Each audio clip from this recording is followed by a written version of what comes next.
All right, so I wanted to take a little bit of time to go over the system with you, show you the performance of it.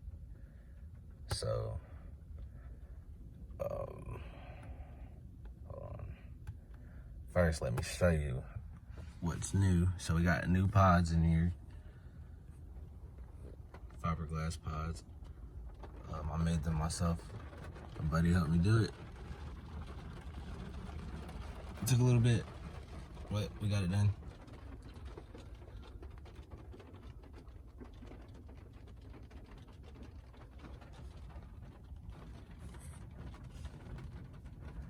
All right, so these pods, like the goal was to get the mid-ranges mounted further to the sides because I wanted a wider soundstage. I just felt like in the other pods, they weren't exactly like hitting my left ear like I wanted it to.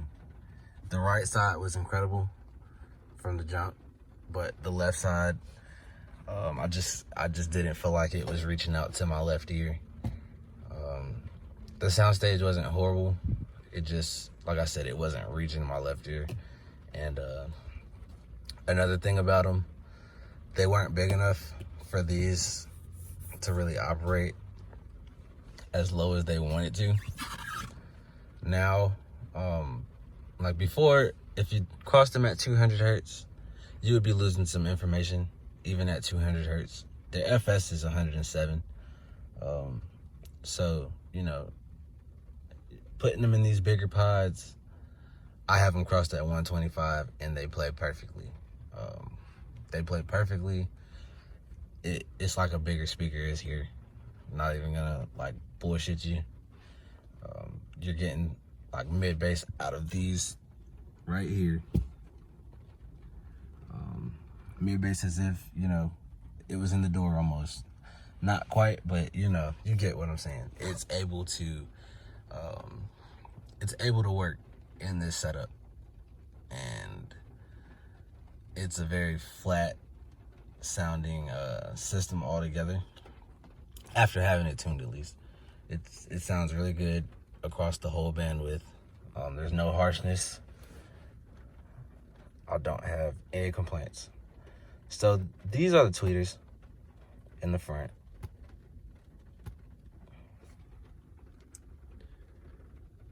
The tuning came out very well. The way that I do it, I simply come to measure and you'll run a frequency sweep. With the tweeters, I would run from like 1,000 to 2,000 to 20,000. And basically, you would take one side and then you'll do the other. And, you know, well, really you can take one side, flatten that one, and then you do the next side and you try to make it as identical to the first side that you did. So if I started with the left, let's say I started with the left and I got this result. When you first take the right side, like, basically, you know, it'd be just like when you first take the left side with no EQ. It'd be all jagged and fucked up. And they just try to match the right side with the left side, and you get them to be as identical as possible. The goal is not to flatten every single little, you know, peak.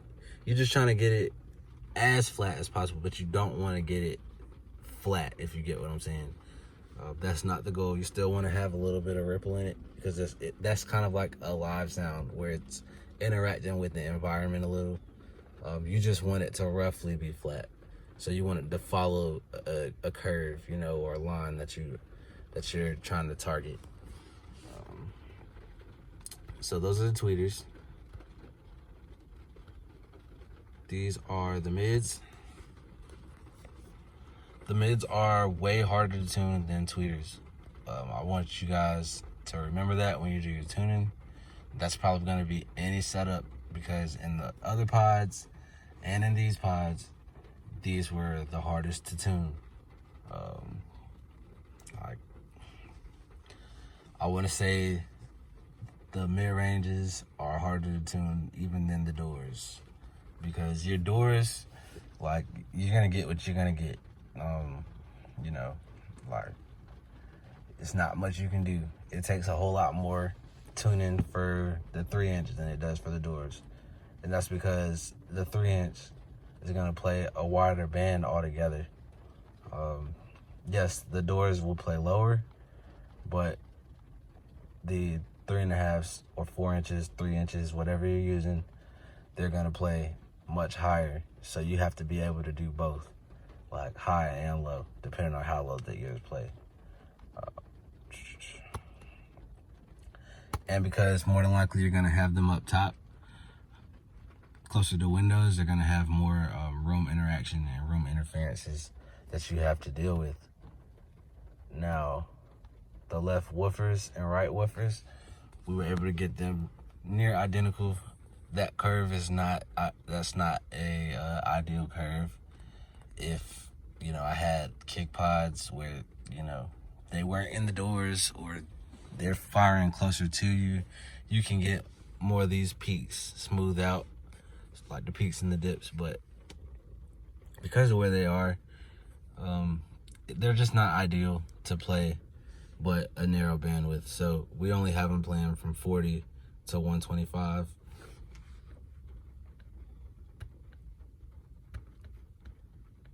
And here's our sub. And the sub plays from 40 and down. This is with the trunk closed.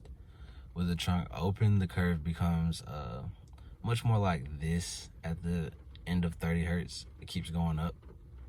So instead of it, dropping off at 90, it'll probably, 95, this is about where it's at, 96.8. At 10 hertz, you would probably be at about 105, to be honest, because 15 hertz is where this car peaks at with the trunk open. And you'll have a lot less from 50 and down. But it integrates pretty well like this. We didn't EQ the sub. That's not really, it's not really necessary. I don't think it sounds good when it's EQ'd. That's just my opinion. This is our center channel. And the center channel was matched to the mid ranges. So they are all identical. They play the same ranges. But that center channel is a wideband driver, so it is really meant to play just a little lower than the focals. So that's why it's a lot more rounded off at the end.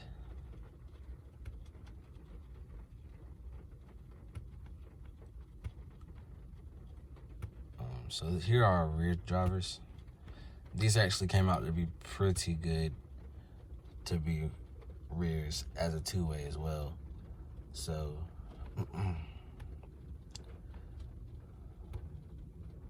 as you see, our tweeters are over here, and then these are our mid ranges. They integrate beautifully.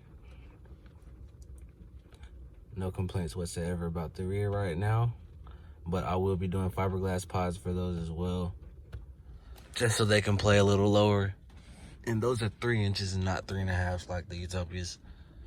And the tweeters are less than 1 inch. So this is our front drivers. This is the 3.5 in the tweeter.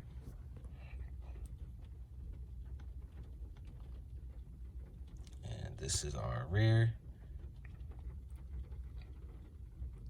As you see, the rear is tapering off around 225 hertz. That's where the rear tapers off at.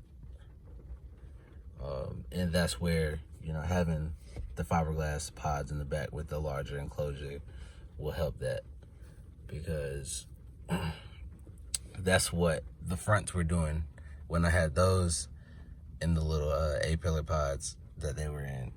They were dropping off around that same frequency because they just didn't have enough airspace. So we'll open them up, get them right, and we should be playing down.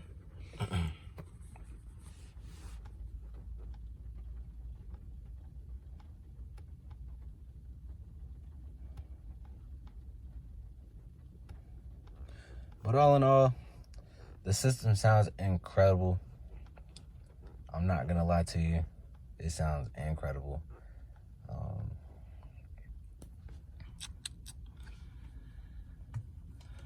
Would I recommend all this equipment? Yes, I would. Yes, I would. I'll tell you that the main thing that you're gonna have to worry about is getting it tuned and installed properly, because I promise you, if you don't, you will be disappointed and lacking, and just wishing that you had a little bit more. You have to go all out on the install. It's gonna require some compromises. Some compromises are gonna be mental. Some of them are gonna be, physical with the install locations of the car.